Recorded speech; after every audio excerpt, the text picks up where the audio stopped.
And we're back for another exciting week where we ask the question, what is Zach doing? I have to ask myself the same question every week. So I want to say a huge thank you to all of our patrons on Patreon. You are helping us make this better, particularly Darren Mates. Excuse me. I'm thinking wrong. Caleb Harris of You Can Make This Too, and John from John Made It. If you'd like to help out with that, you can go to patreon.com/Creators Collective. Also, you can listen to us on iTunes, Google Play, SoundCloud, wherever you want to. And we are going to jump into a fun time this week. Zach, deer in the headlights. What you been working on? Mostly video editing. Oh, come on! He actually had an answer to this. Yeah. Well, I was primed. I was thinking about it. Let's see. I'm eating oatmeal right now. All right, Zack Stacks. Yeah. What was my answer last week? I can't remember if I had this. I think it was I do a lot of that. I can't remember if I had this hammer finished last week or not. I don't even know. No, you were showing us your claw hammer. Oh, yeah. Wow. It's been fast. So yeah, I made this. This is one of the hammers I auctioned off. I'm holding it up to the camera for those of you who can see or can't see. So this is a texturing hammer. I tried some new stuff with the handle on it. It's kind of fun. I actually tried leather dye, which works pretty well on wood. I don't know if you guys have ever. Yeah. I think was it Tommy Hovington? Mm-hmm. Yeah, who was talking about that. I think he like kind of planted the bug in my head of like using leather dye. And so the thing about that versus wood dye that I found, and I might not, I mean, I'm a total amateur when it comes to this, but the nice thing about leather dyes is there's like so many more options and vibrant colors and things that you just can't. They don't make green wood dye that I know. I'm sure somebody does, but you know, you can go to Tandy Leather or something, and there's any color you can think of they have. So the catch that I've found though is when you're applying the dyes, they come off pretty easily. I mean, they're not completely off, but like they'll rub off on your hand and stuff. So I actually tried something new on this one. There's pictures. This is the one that I auctioned off. For anybody who can't see it, you can just go to my Instagram and look at it. But what I did was use friction polish, like turning polish, and put it on there and kind of buffed it out on my high-speed buffer, and it looks amazing, and it doesn't come off in your hands, and it feels nice. So I feel like it's my little secret that I discovered this past week. So that's cool. Yeah, I've been wanting to try leather dyes because of Tommy. I'm going to build an instrument. I've decided I'm going to build a hollow-bodied instrument, and I might try some cool fiddleback maple with like some dye thing. Yeah, I'm trying to get like the burst pattern, you know, where you go from like black to different colors, and this one came out pretty well. It didn't come out as I had to sand off the first time because it didn't come out very well, but I'm learning. Yeah, so forged a couple hammers, auctioned one off to NJR Workshop, Nick Ryan, if anybody knows him. He's bought some other stuff of mine as well. Cool. And I have this other one here, just the head, so they're like twins. That I'm sending this to Groz from Groz Makes, and he's going to use it to forge a knife that he's going to send me. So, but I'm going to let him put a handle on this one, and he's going to let me put scales on the knife. So we save the worst part for each other. Yeah. I like it. Yeah, I'm trying to think of anything else. Oh, been messing around with some like engraving or chasing, metal chasing, and it's hard. It's a lot harder than you'd expect. Trying to get a consistent chip out of steel is really difficult. So just keeping your angle consistent and your pressure consistent, and it's definitely been a learning experience. You hit way lighter than you would think. Yeah. Have you seen, this is way back when, the Homestead Craftsman videos on chasing? Yeah. He does really, really cool, good work. But at least, you know, to the untrained eye, me. Was he doing it on steel or like copper? No, he's doing it on steel, on Okay. like pistols and stuff like I've that. actually Like been playing with revolvers. this week too. Yeah. I'm finding it a little easier, but I think that's due to the V carving background. Yeah. It's a very similar feel. It's just you move slower. Yeah. I mean, there's certainly Steel's harder than wood. the first time that I tried doing it, my angle was way too steep. I was actually like using it almost like a chisel instead of driving it in. Yeah, and just going super deep and like rounding off the tip of my tool. Like, so yeah, I certainly have a lot to learn. I mean, it's working. I just feel like. Did you make your own gravers or did you buy them? Yeah, I made them. Well, I made one. Out of carbide or spring steel or 5160. Cool. Spring steel. So, yeah, I don't know. I mean, I'm sure I'll figure it out, but yeah, it's tricky if you're not used to it. What you got, Will? Concrete? No concrete. Concrete's done. Concrete is poured, done. I just have to, you know, start building the building, but I bet we're fill it for you, right? The pool's been filled. I have to let water out.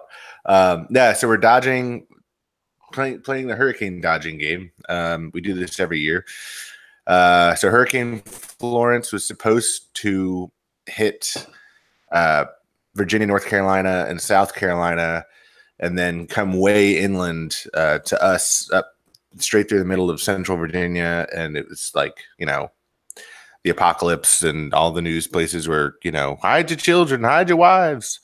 And so then it took a turn to the south. So I've got all my chainsaw chains sharpened. I've got non-ethanol gas, diesel for the tractor, and we're going to get like 2 inches of rain. So that's been kind of fun. I am going to install some built-in cabinets in a house that is being renovated today. So that's fun. I forgot how fun cabinet making was, where, you know, you've got, you know, sheet goods, and, you know, you need 8 of this part and 8 of this part, and you just kind of set up and start ripping. And are you being sarcastic? I honestly don't know. No, it's fun. Like, I don't want to be a cabinet maker. Like, I don't want to start doing full kitchens or anything, but every once in a while it's fun to build cabinets and like see how fast things go together. It's fun in a power tool shop, in a hand tool shop. Yeah. No, it's fun to in a power tool shop to cut a bunch of components and put together cabinet boxes and start making face frames and doors, and like you get to see a lot happen quickly versus, you know, hand cut dovetails and mortise and tenons and you know, like really fine furniture. It just goes, you know, slower if you're me. But I just released the 3D printer video, which is started some debate, which is kind of fun in the comments. Always good for your what do they call that? Statistics. Yeah. Engagement. I'm just sitting back with my popcorn and watching people. You know, like, Paul Jackman is the king of controversial like posts. Like, he posts something on Reddit and there'll be like 1,000 comments about how terrible it is, and it's like the top. It goes straight to the top of every page. It's fantastic. I wonder. I feel like that's like the, you know, like trolling is an art. Like, people troll just to troll. You know, I've gained respect for, like, there's a certain like type of troll that I have respect for, like the Can-Am type of troll. I'm sure everybody knows who Can-Am is now, right? I do not. My God, you would love Can-Am. He like masquerades as like the 60-year-old just kind of clueless man, and he just posts these things that are so stupid. Like, just I can't explain it. Post a he link. talks about, like, one of them is like about how he blames NASA for gas prices going up because every trip to the moon costs 50 gas cans. Like just the dumbest things. And he's like a super intelligent guy, but like he just posts the things that he posts are so stupid that you can't help but like reply to them. And they're just perfectly, they're so well thought out. So is he doing it on Reddit? I don't know. I think he's pretty much everywhere. A lot of them are like the Google or the YouTube like questions because I don't know. He there's a subreddit dedicated to him. If you type in /r/Ken M and just organize by top and yeah, enjoy. But yeah, there's a certain type of troll. I mean the just flat out obnoxious, offensive ones. Obviously, I don't care for, but you know. There's an art to like proper trolling, and if it's done correctly, it can be funny.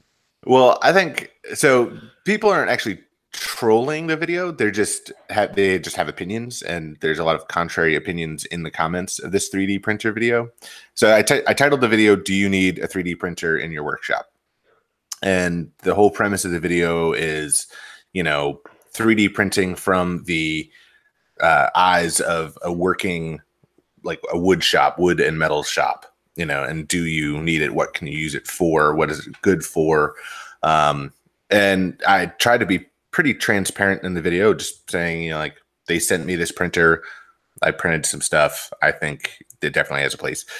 And, people are commenting, like, oh, 3D printing, is going to be the death of craft. And this is, the automation, and it's going to steal jobs, and we're giving all our money to China. And then other people are saying, no, I think 3D printers are great. They're just another tool. It's all in how you use it. I think it's, for making parts and knobs while you're working on other stuff in the workshop. And it's just funny to see the kind of back and forth of everything. And I'm just sitting back with my popcorn. And what do you think about that, James? Sorry, I was reading Ken M. comments. Ben Franklin said politicians are like Pampers. They both stink and act like babies. Carl then comments, I hate to tell you this, Ken, but Pampers weren't invented until around 50 years ago. Ken, but that's what made his comments so controversial at the time. Yeah, it's good stuff. It's a time suck. You'll spend an hour or two just reading Ken M quotes. Yeah, no, I like the way you did that. I think you handled it very well, and it made me want to get a foot-powered 3D printer. You could get a gerbil-powered 3D printer, get them running on the wheels. Yeah, not too many people know, but I was actually one of the early first adopters back when like ripraps and things like that, where you'd make your own. And I made 2 printers back, 8-9 years ago. Oh, wow. And then got rid of them in Remove and went to hand tools. Cool. So what have you been working on, James? I've been running my head off. Did a race this weekend. It was a 3-day. It was a 10K on first day. It was 25 the next day, and then 50K on the third day. So that was fun. And then, of course, next weekend I'm going and doing a Ragnar. So that's 120 miles. Team run though. 120. Still so crazy. I'll probably end up doing 30 to 40 of the miles. So we'll see. That's insane. But in the shop, I've actually been getting back into doing more stabilizing. Pulled out my old vacuum pump and creating a couple new chambers so that I can stabilize a couple mallets for Tally Ho. I brought back several scraps from the project, and I'm going to be making him a proper joiner's mallet because that was something I was missing when I was out there. And I want to do more stabilization because it's a really nice art, not just from the point of taking punky and softwood and making it hard and durable, but also makes it very stable so it doesn't move much. So if you're making hand tools such as hand plane bodies or tri-squares or things like that, where you don't want the wood to move through normal expansion and contraction, it greatly slows that down. So it becomes a far more stable wood. Then what is the other thing? Oh, the dovetails. I have a video coming out today, actually. I am a big poo-pooer of jigs and guides. So you're doing a video on them. Yeah, I like to do everything. If possible, I like to do it freehand. Number one, it makes me feel like I have a little bit more of the skill into the work. Number two, it tends to speed things up when you're working with hand tools. Jigs and guides always slow you down. And if you can do it freehand, you can do it faster. And so I like to teach myself that. But they have a place, because if you're new to hand cutting dovetails, doing them freehand can be very daunting and a hard skill to master. And for most people, it's a year or two of making dovetails until you can freshly cut one and be very happy with the joint.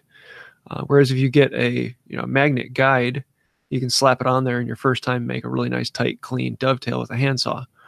So I'm actually doing a video where I'm making a set of dovetails each way and comparing them both along the process and showing what the differences are and what my thoughts are. So it should be a fun, controversial one.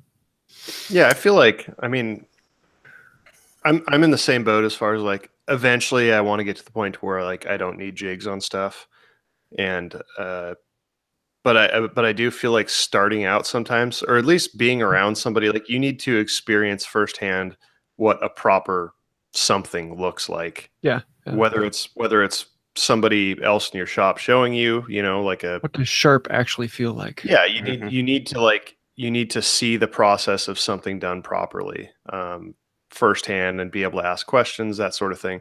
So if that means, like I said, doing it with somebody that knows how to do it and picking their brain, that's one thing. Or using a jig for the first time so that you actually have something to compare your future work against. It's the same thing, with me, and like when I started doing like knife bevels and stuff, is like using a jig at first to figure out like, okay, this is the muscle memory, like this is the angle I need to hold stuff at.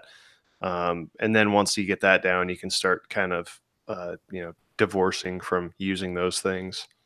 Yeah. That's my strategy, unless you're Will and you just. I think there's two different types of jigs or guides. There are the guides that, like the dovetail guide with a magnet, where you put the saw on it. You still have to run the saw. You still have to build that muscle memory of how does it feel to cut, and that guide actually will help you learn that skill faster.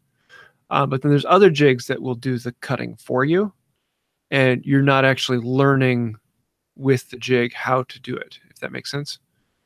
And so I think for people starting out, if you can find a jig or a way where you're still doing the work and you get to learn how does it feel, what does it look like, as opposed to a jig that does it for you, I think that's where the benefit is for me. So I've got, talk about controversial. Can we all agree that Mike Pekovich is a pretty phenomenal woodworker? No, I think he needs a lot of work to do. I don't know who that is. He's the art director for Fine Woodworking. Oh, okay. Yeah, but his Instagram is incredible. Like, it's just like everything he does, like it's in this beautiful, like warm, natural light in his shop, and it's just like this soft, beautiful everything, and everything he touches, like it just. It'd be funny if you were the editor and like all of his work was just shoddy and terrible. Right.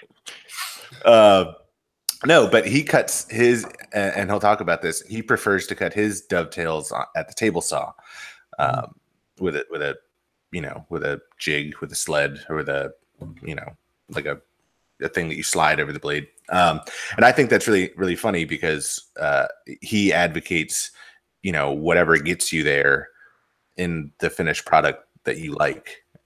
So yeah. What do you think about that, James, as a hand tool guy?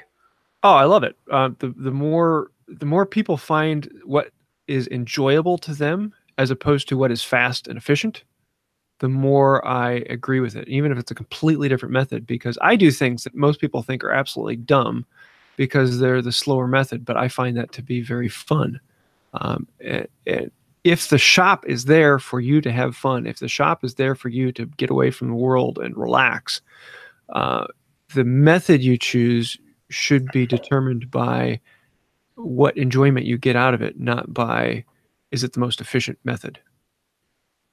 And some people that efficiency is what is fun to them, in which case then great. But, sure. Different strokes for different people. So while we're sort of on the topic of beautiful and terrible woodworking, I invite everybody to check out this link right there. This is a Reddit subreddit called Shitty Woodworking, and it's hilarious. It is the worst of the worst. I'll have to check that out after the show. It will make you feel really good. That's it. All right. Well, there you go. So I prefer to cut my dovetails at the bandsaw, actually. I have a little 1:8 jig that I made. Speaking of jigs, and I cut all my tails on the bandsaw, and then I hand cut my pins.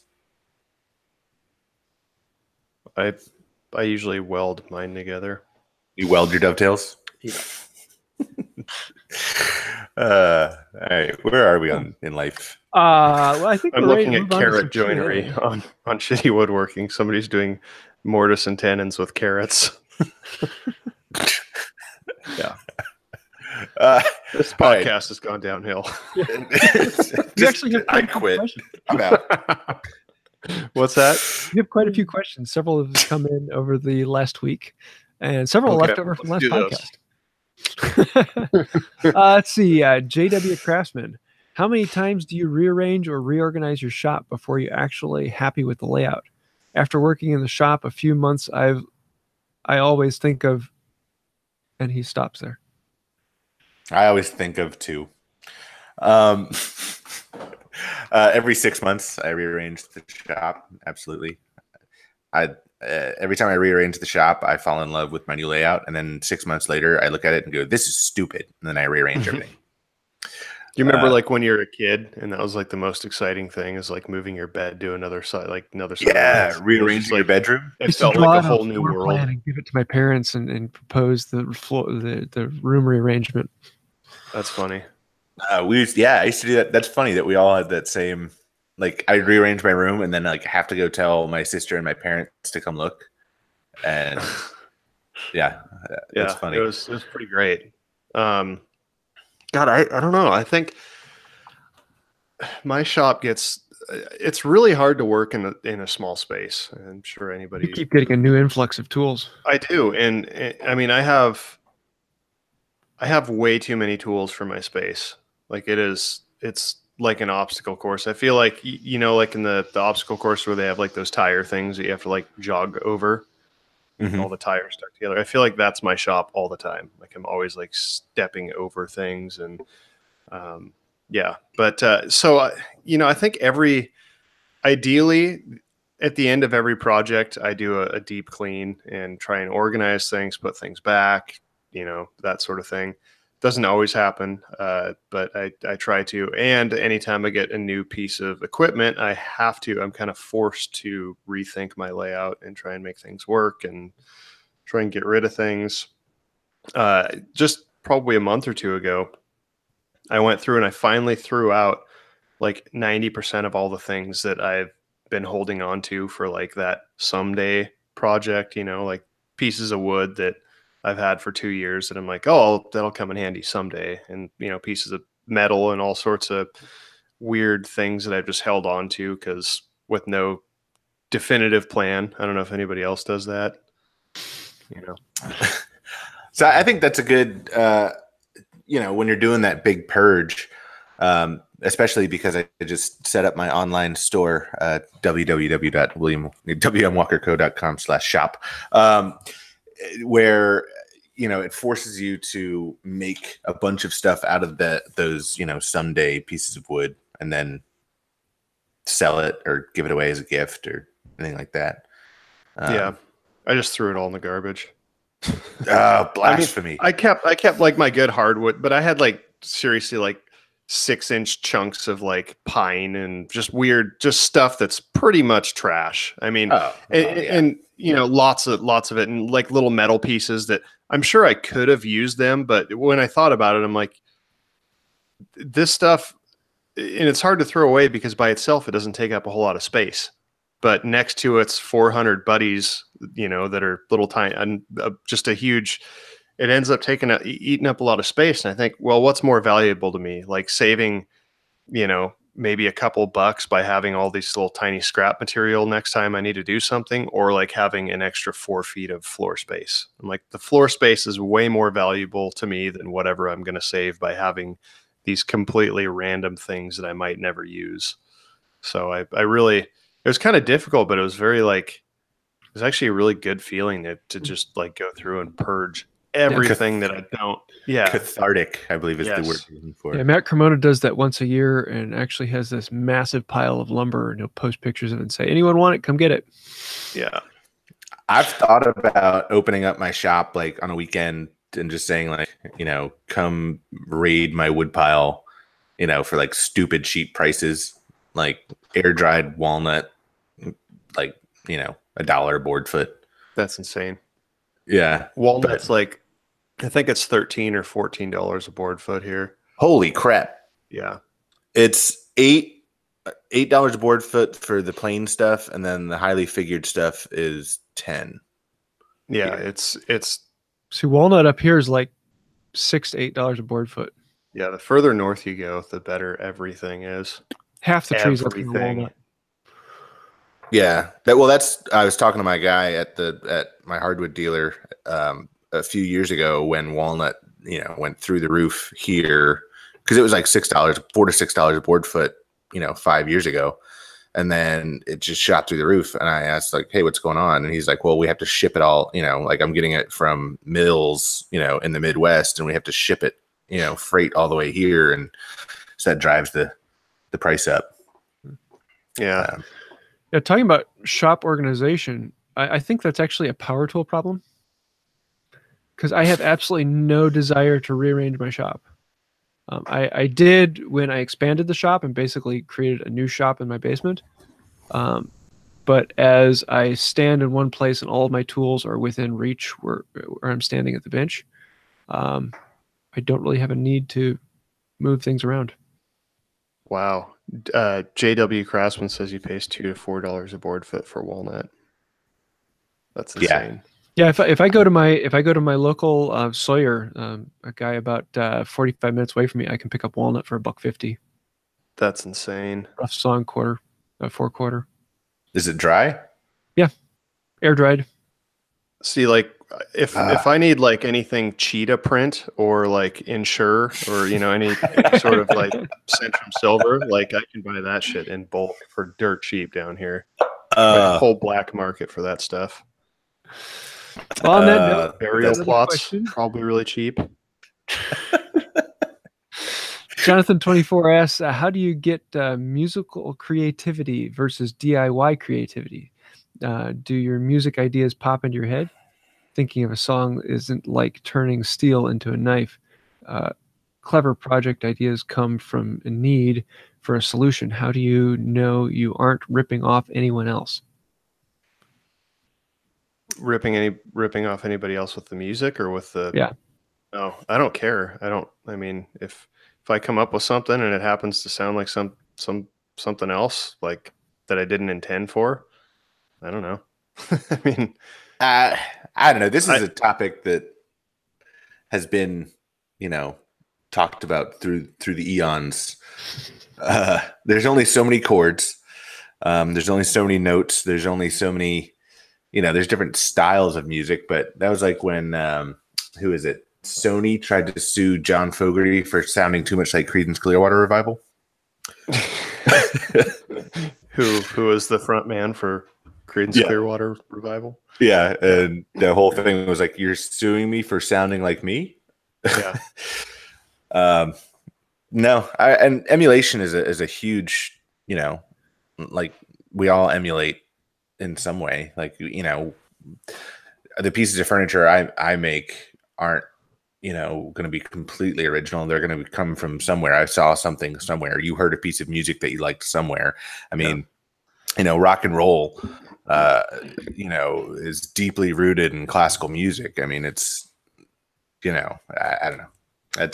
I wouldn't worry about it. I think with music, like you know, and that's all I care about is like integrity. Like if you're if you're legitimately trying to rip off a song, like you know that you're trying to rip off a song. If you can be influenced by a song, be like, wow, I really like the drums on that song. Like that's a cool beat. I'm gonna write a song around that drum beat, and it's something else. Like that's different. I think that's fine. So like, you know, I think that's where the line is on that. As far as like creativity goes, I hate, like, I dislike talking about creativity because you can't do it without sounding like a pretentious schmuck. Like you can't talk, like, you know what I mean? It's like, it's super hard to like talk about like how you get your ideas and your inspiration without sounding like snooty. But I really think that honestly, like if you're a creative person, it doesn't matter. Like it's just how you let it out. You know, it's I think it's how do I explain this? Like for me, I feel like it doesn't matter what medium I'm expressing it through, like whether it's design or building something or music. It just depends on the mood. Sometimes I want to just chill with the guitar and play around with music. Sometimes I want to be out in the shop doing stuff. And I mean, I guess that's just my experience. So. I feel like, I don't know. I feel like this can kind of bridge any creative application, but you know, when you get in the zone, you know, it's like when you're really feeling, you know, when you've got a guitar in your hand and you're really feeling it, like you're like really just getting down on it, and like even if you sound like crap, like you think you sound awesome. Same way in the shop, like when you just I meant the colloquial you know, like the, you know, me. But like when you get in the shop, James, like, do you ever just like get in the groove and like really feel it when you're like batching out some dovetails? Yeah, no, not when batch. It's most of the time when I like experimenting with something new. Yes, playing with a new idea, and like engraving. The other day, I just pulled out a scrap piece and just went random items, and the next thing I know, I've been down there for 2.5 hours. Like, oh, where'd that go? That's like that's my drug. I think put on a good piece of music and leave the camera off, and it's oh yeah. Yes, like that's my favorite thing. Like, is you nailed it perfect. Like I feel the most creative when I'm like trying new things, and it gives me ideas, and I'm like, oh man, and I get all excited because I'm like, oh, I can work this into this other project, and the ideas just start, and you just have like this manic state of you know, ideas and enthusiasm, and like I think that's why I like jump ship so much and do different mediums and try and learn different things, because that's the feeling that I get, and it's I don't know, it's very positive. Cool. I think we butchered that question enough. Yeah. Okay. I don't know if we actually answered this question. Question from John Made It, one of our patrons on Patreon. So thank you for that, John. I'm terrible at identifying wood types. How do you guys learn to identify them? Is there a good guide to identify different species of wood? Bruce Hoadley's Understanding Wood, I think, is the book that's like the Bible of woodworkers. See, I don't like books. That's just surprising, because you like old-timey everything. I know. I find books to be such an inefficient method of information transfer that they're because like if I'm out in the woods and I see a tree, I want to look through it. But if I have to look through a book, I have to go page after page. Is it this leaf? No. Is it this leaf? No. Is it this leaf? No. Is it this leaf? There's probably apps for that. Yeah, and that's what I was going to say is you can get an app. There are a couple different ones. There's one from the Arborist Society, I think it is. But if you search tree identification app, it's usually the top one. And what it does is it asks you categories. So like, is it a needle or is it a leaf? And then you pick a leaf. Do the leaves spine opposite of each other, or are they staggered on the branch? And it goes through all these things that narrows it down and narrows it down and narrows it down. It says it's this tree, and then shows you pictures of its fruit, its bark, and its leaf. You say yes, that's it, or no, let's back up a couple steps and re-go at it. And so you can very quickly identify trees that way. But yeah, I think it kind of depends on the type of like memory, because that's one type that's like you know, like being able to get to the bottom of things quickly.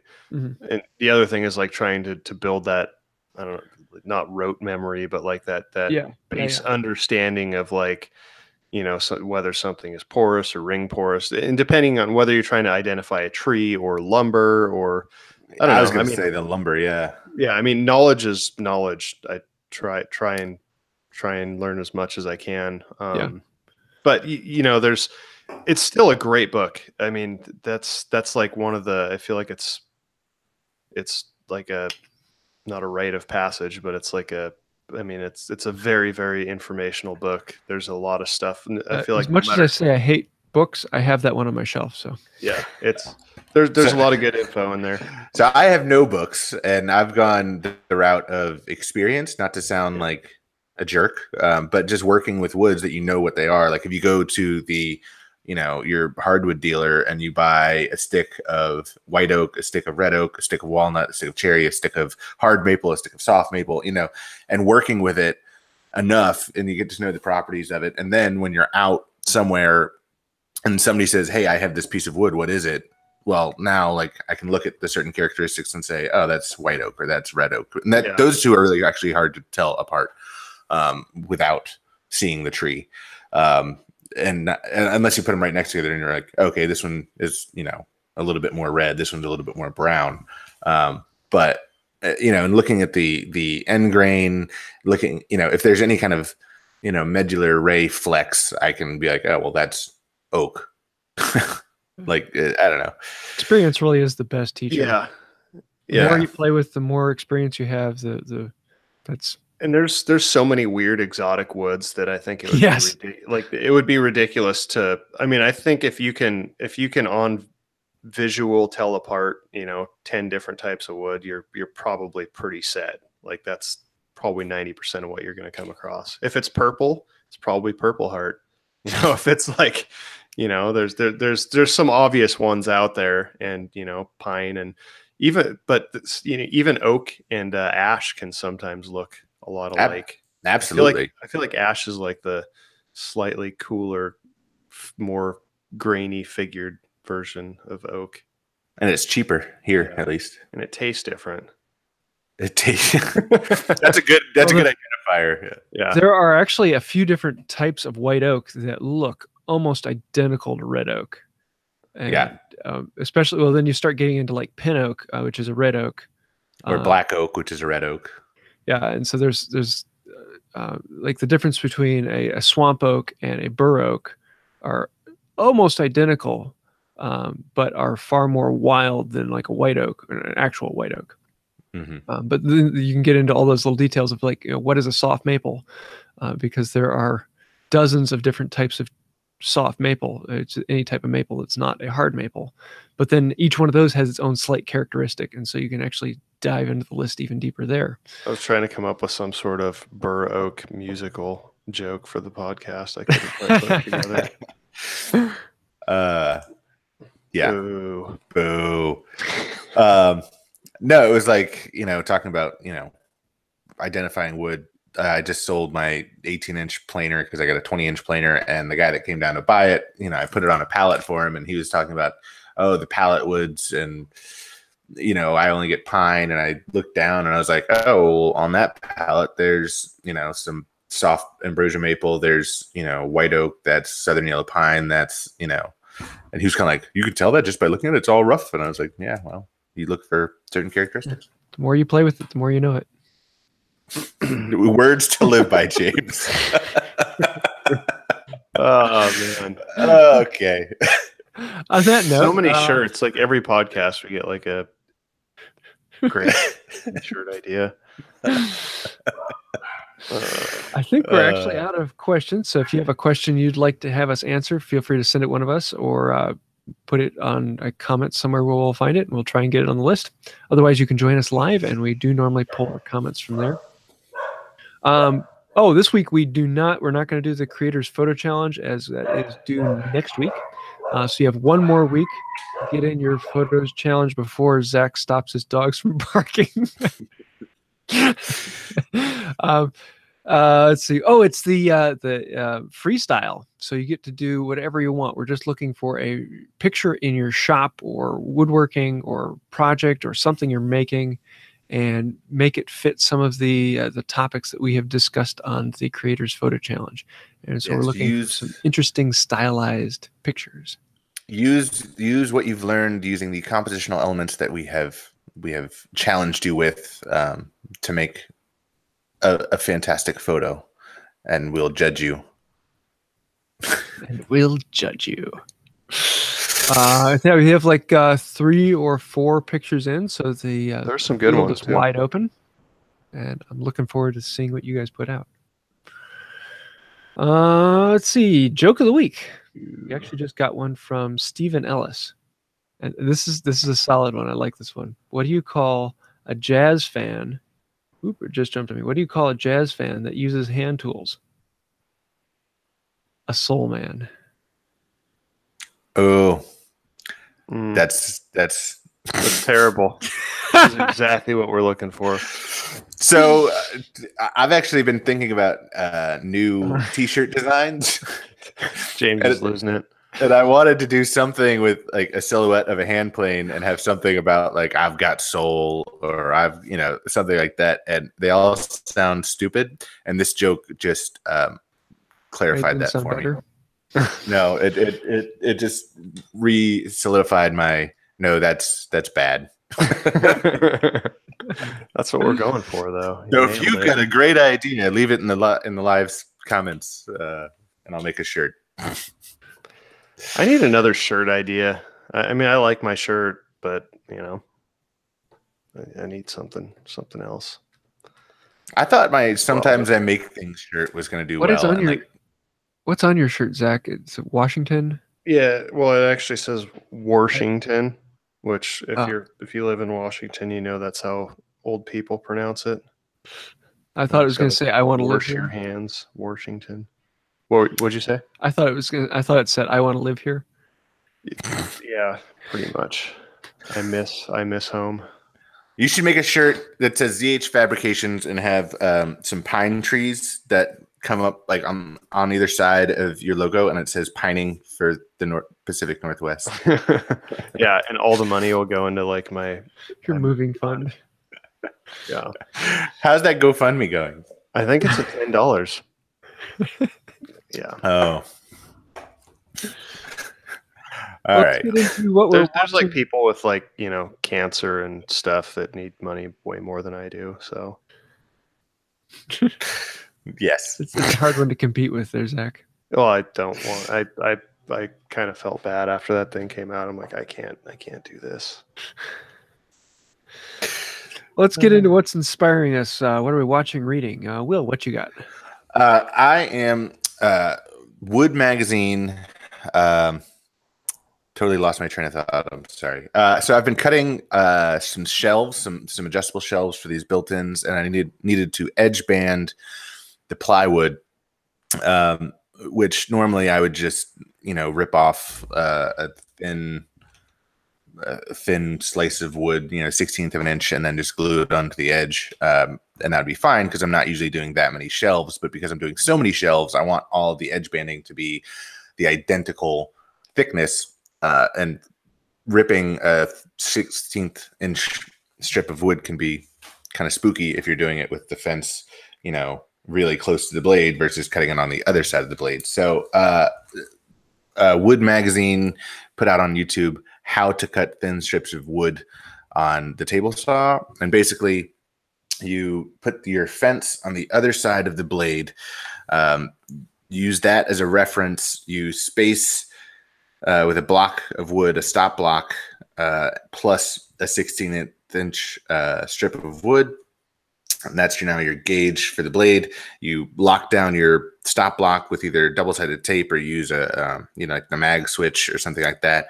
You put the fence back on the other side of the blade, and now you can slide your wood and reset your fence up to that stop block of wood and cut 16-inch strips every time.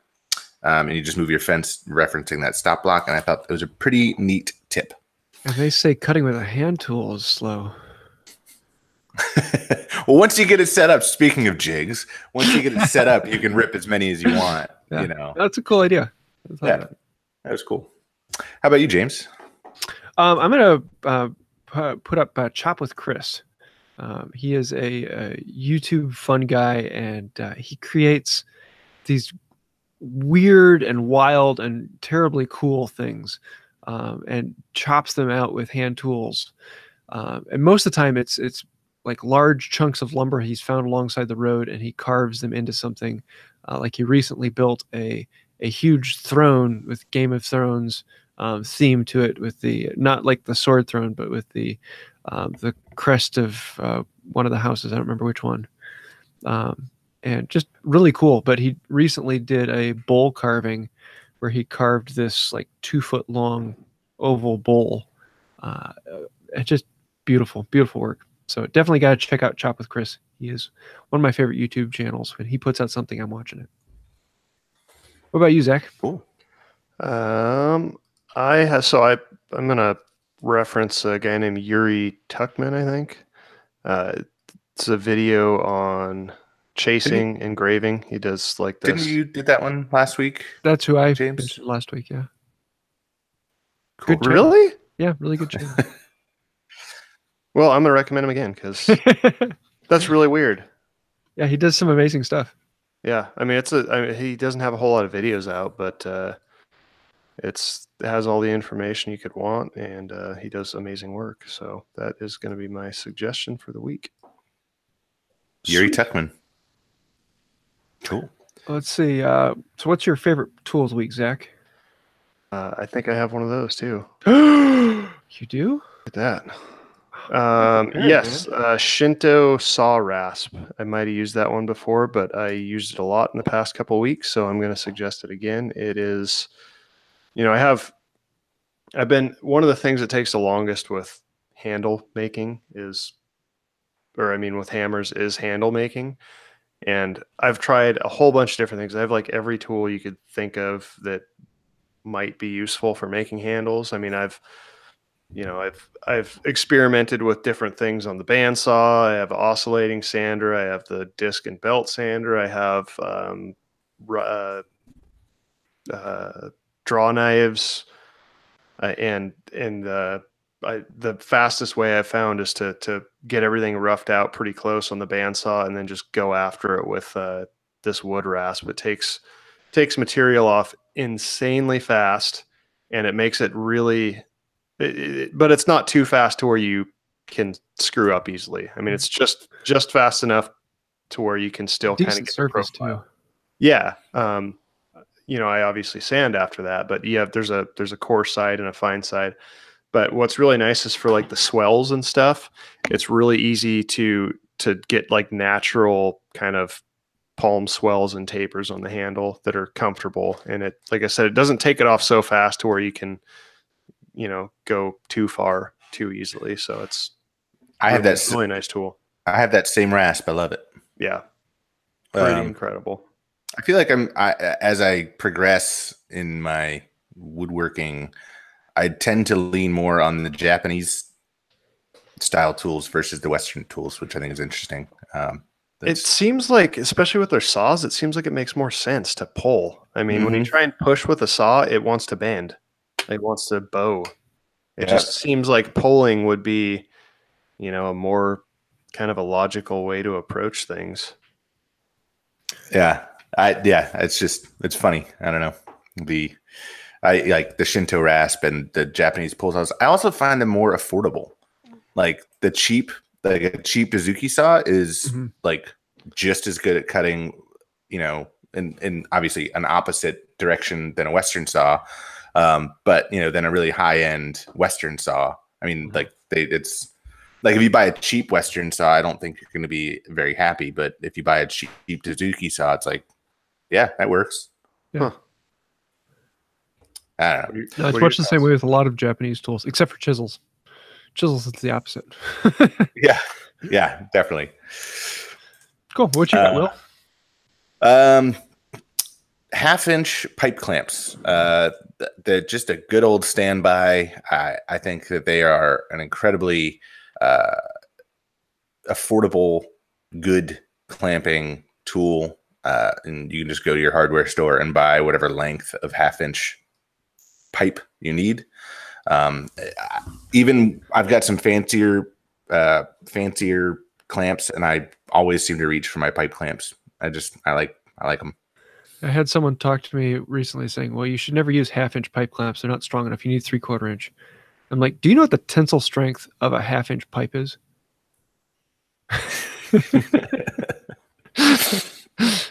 A lot. Yeah. Yeah. What do you got, James? I'm going to have to go with the Veritas custom hand plane. And this is, if I could pick any particular hand plane, this would be the one. And it is, Veritas basically said, okay, everyone up until now has been reimagining the Bailey pattern plane, remaking the Stanleys.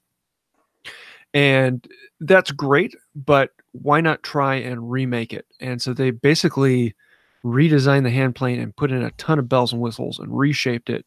And now you can actually buy them where you can specify the bed angle, the iron of the steel, the handle type, the tote type. And you can actually customize your hand plane. And they have them in 4, 4.5, 5, 5.5, and 7. They're incredibly expensive. But are they like Lee Nielsen expensive? Like $400 a piece. Really? They're that much? What are Lee Nielsen's now? 300. Really? Yeah. Well, but they also don't have the customs. Yeah, I think a Lee Nielsen number 4. There's other things on there's like there are pins on the side that hold the blade from shifting side to side. So when you sharpen it and you bring it back, you put it back in the exact same place. It is laterally adjusted automatically. And it has a Norris adjuster, which I find to be far more accurate and fine-tunable. So many other things on it just make them a much superior hand plane, much more solid, very functional. They're just like exactly what I want in a hand plane and more. So nice. Worth it, but you got to have the money for it. So alternatively, talking about, worth it versus not. And this is no dig to Tom Lee Nielsen. I think your tools are super pretty, super great. I got my hands on a Lee Nielsen number 4.5 next to my Bedrock number 604, and meh.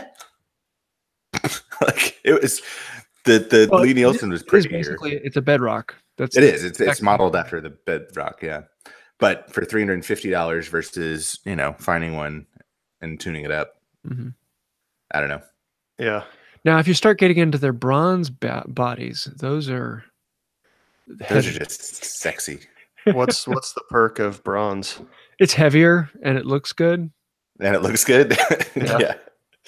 Well, that's the whole thing with Lee Nielsen is that the tools look good. And you walk into a shop that's full of Lee Nielsen tools and they're like, ooh. Yeah, this guy must know what he's doing. Yeah. Cool. Well, on that note, I think we have wasted enough of your time, and I want to thank you for hanging around, particularly those in the live chat. If you'd like to join us, usually Thursday at 10 a.m. Eastern Time, we are live on the YouTube channel, Creators Collective, and we'd love to have you join us in the chat and have your questions answered on air. If you have a question you'd like to hear us fumble through, I feel like we should have a guest soon. We haven't had a guest for a while. Yeah, we haven't had a guest in a while. Who should we have on? Let us know. Yeah, let us know. Tell us. Yeah, tell us. And we'll make it happen, even if they don't want to. Happen. Mark Spagnuolo. Anybody. We can get to anybody. We'll have Paul Sellers and Mark Spagnuolo on at the same time. Show. Yeah. We're that good. I would tune into that one. I'll call Mike Pekovich too. Sweet. Well, that's about it. So until next time, have a wonderful day. Later. See you guys.